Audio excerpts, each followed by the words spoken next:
मैं रानी Singh EPP India के special bulletin में आपका स्वागत है। झारखंड सरकार के पूर्व मंत्री और झारखंड के राजनेता जमशेदपुर पूर्वी के विधायक सरयू राय आगामी 15 नवंबर से अपने विधानसभा क्षेत्र में पदयात्रा कार्यक्रम करेंगे।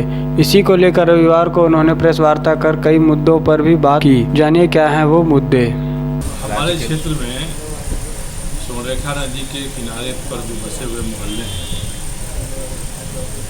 उनको इस बात की भारी शिकायत है कि हमारे यहाँ घाटों से अवैध बालू की निकासी हो रही है। उसके कारण से नदी तट बहुत अधिक गहरा हो गया है, लोगों को डूबने की आशंका रहती है। सभी चाहते हैं कि अवैध निकासी न हो, और मुझे भी लगता है, मैंने उपायुक्त से कहा है कि बालू की अवैध निकासी तो आप हर हालत में बंद कराइए।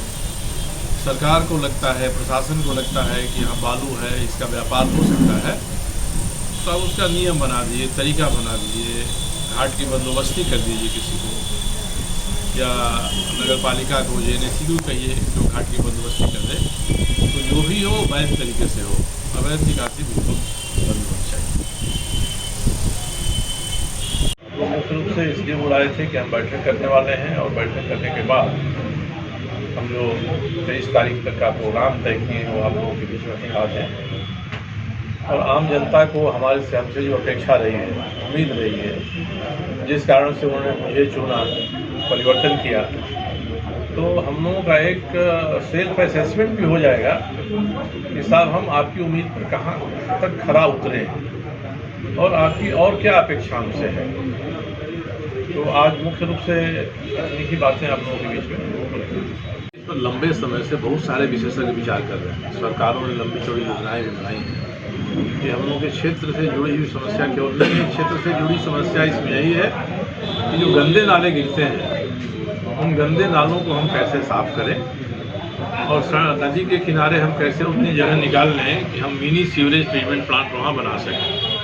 तो ऐसे कुछ जगहों को हमने चिन्हित किया है, और मैंने 2 दिन पहले हमारी बात टाटा स्टील प्रबंधन के लोगों से भी हुई थी कि जो नाले आपके फैक्ट्री से निकलते हैं वही नाले बस्ती होकर नदी में गिरते हैं, और कई जगह लोगों की भी गलती है, नाला के किनारे सटा हुआ इंकूश करके घर बना लिया है, उसको साफ करने में भी कठिनाई हो रही है, और सेडिमेंटेशन होते जा रहा है। जो फैक्ट्री से निकलने वाला गाद है वो नीचे बैठते जा रहा है।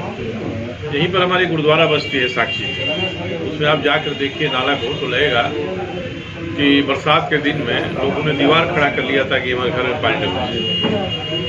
तो हमने बात किया है कि इसके लिए संयुक्त कार्यक्रम बनना चाहिए, और इसको आप ठीक कराइए। तो उपायुक्त से और टाटा स्टील के प्रबंधन से, इन दोनों से मिलकर हम लोग शहर के भीतर की जो समस्याएं हैं उनका समाधान करना चाहते हैं। बाकी योजनाएं तो सरकारें बनाएंगी। के पूर्वी विधानसभा क्षेत्र के जो मंडल हैं, प्रमुख लोग हैं, उनकी बैठक हमने किया था, और हम लोगों ने ये उसमें तय किया है कि 23 दिसंबर को, पिछले साल झारखंड विधानसभा के चुनाव का रिजल्ट आया था, उसमें यहाँ का भी रिजल्ट आया था 23 दिसंबर को। तो हम लोगों का विधायक बने तो हम लोग 5 जनवरी को, वोट हुआ 5 जनवरी को, मगर चुनाव में जीत हुई 23 दिसंबर को। तो एक सबका विचार बना कि हम लोग वैसे तो घूमते रहते हैं क्षेत्र में, यहाँ वहाँ कोई प्रोग्राम रखा बुलाया, अपनी योजना के अनुसार हम उस 23 दिसंबर के पहले पूरे क्षेत्र में सघन पदयात्रा करेंगे। उसके लिए भी अलग अलग मंडलों की बैठक किस तारीख को होगी ये तय हुआ। आज सीताराम डेरा के मंडल की बैठक से हम लोग शुरुआत कर रहे हैं। सभी मंडल अपनी बैठक करेंगे, और किस मंडल में कितना दिन लगेगा जनसंपर्क करने में, उसकी एक रूपरेखा बनाएंगे लोग। हम लोग 15 नवंबर से जनसंपर्क शुरू कर रहे हैं। 15, 16, 17 नवंबर 3 दिन तक सीताराम डेरा मंडल के जो क्षेत्र हैं उनमें भ्रमण करेंगे। उसी तरह से 23 के पहले और छठ के बाद जो हम लोगों का पदयात्रा कार्यक्रम आरंभ होगा उसकी रूपरेखा अलग अलग मंडल के लोग बनाकर दे देंगे। अभी लोगों ने बताया है किसी मंडल में 2 दिन, किसी मंडल में 3 दिन, किसी मंडल में 4 दिन लगेगा। यानी 15 नवंबर से 20 दिसंबर तक हम लोग पूरे क्षेत्र में सघन जनसंपर्क अभियान करेंगे। क्षेत्र में कैसी समस्याएं हैं, क्षेत्र में कानून व्यवस्था की क्या स्थिति है, हमारा जिला प्रशासन और पुलिस के लोग ये अपना दायित्व कितना निभा रहे हैं, कितना नहीं निभा रहे हैं। छोटी छोटी सूचनाएं हम लोग पूरे क्षेत्र से पैदल घूमकर लेंगे और एक निष्कर्ष पर पहुंचेंगे कि अगले वर्ष में, 1 वर्ष में हम लोगों को इस क्षेत्र में कौन कौन से काम करने हैं, कराने हैं। जो काम हम लोगों का विधायक निधि से होता है, इस साल तो अभी तक विधायक निधि रिलीज नहीं हुई है। जिला योजना के भी पैसे बहुत नहीं आए, फिर भी कई छोटा काम हम लोगों ने कराया है यहाँ पर। तो जो फंड जिस तरह से आएगा उस हिसाब से हम लोग क्या काम अगले साल के लिए प्लान करें, वह काम हम लोग इस पदयात्रा के दौरान नोट करेंगे, लोगों की बातों को और निर्धारित करेंगे। तो कई समस्याएं हैं जिनके बारे में शिकायत आती रहती हैं।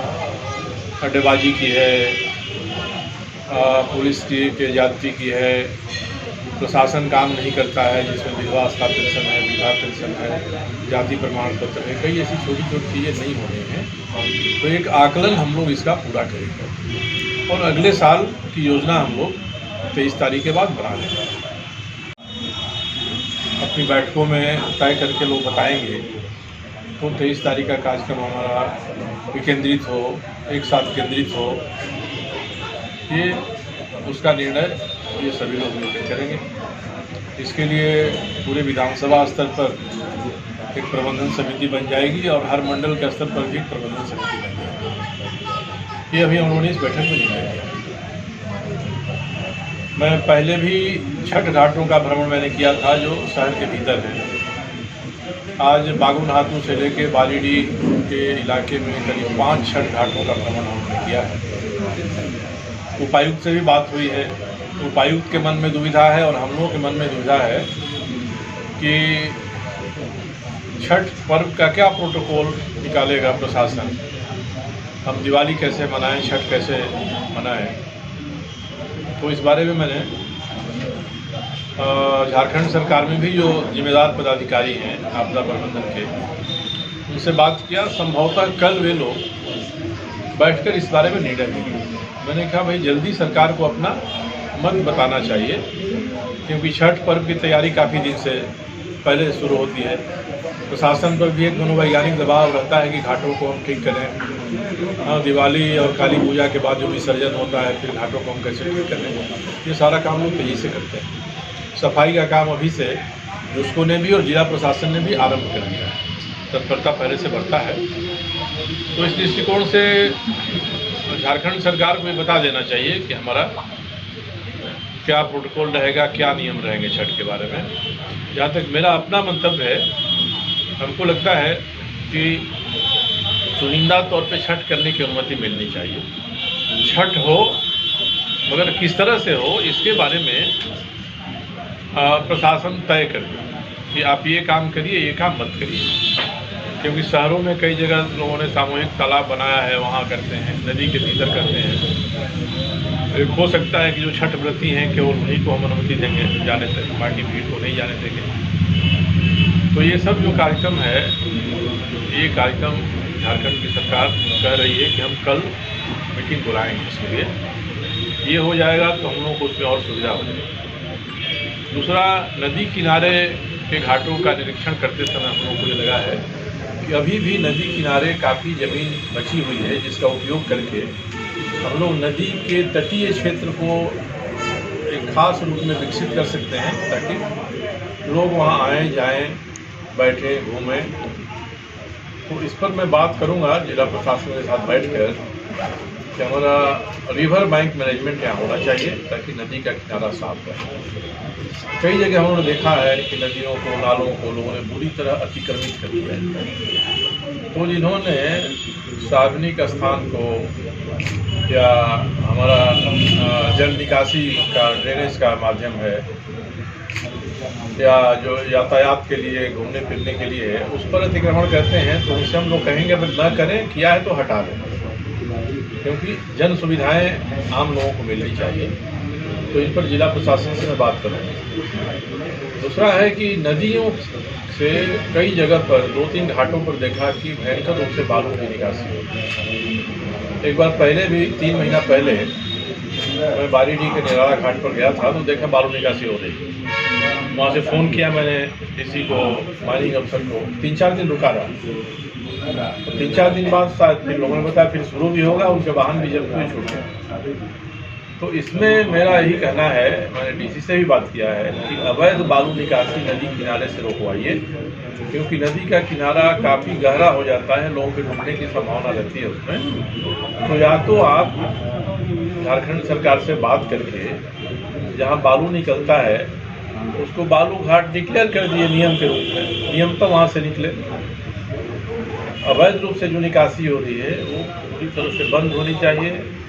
नदी किनारे रहने वाले जो मोहल्ले हैं उनके लोग भी कहते हैं कि हमारे लिए बड़ी संकट का कारण बन गया है ये हम लोगों के भ्रमण के दौरान ये बात सामने। नई ताज़ा खबरों के लिए देखते रहिए